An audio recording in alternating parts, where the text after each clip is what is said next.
Over the weekend, we ran part one of our two-part tax scam series. It looks at what the IRS calls the dirty dozen scams to steal your info and money.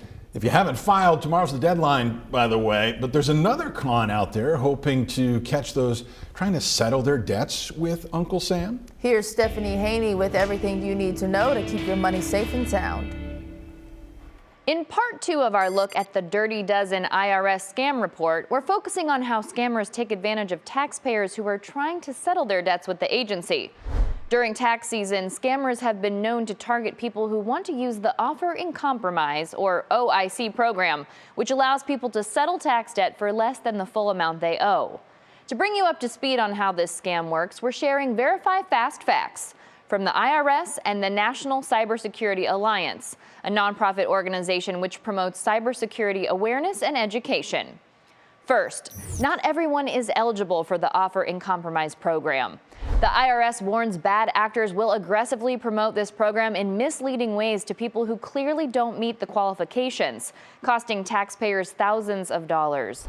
You don't have to guess if you qualify. There's a quiz you can take on the IRS website to see if the program is an option for you. Second, you don't need to hire someone to use the OIC program. The IRS says some companies offer legitimate services to help taxpayers file a request, but scammers running so-called OIC mills will charge excessive fees for a service taxpayers could have gotten themselves directly from the IRS.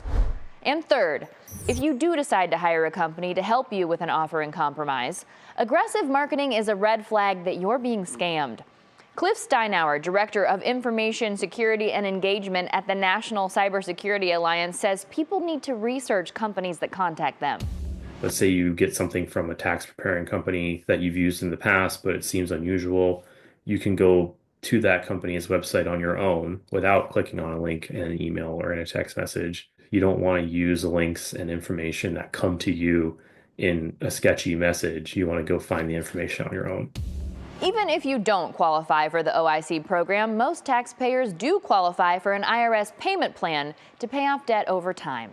You can learn more about this option at irs.gov. With your Verify Fast Facts, I'm Stephanie Haney.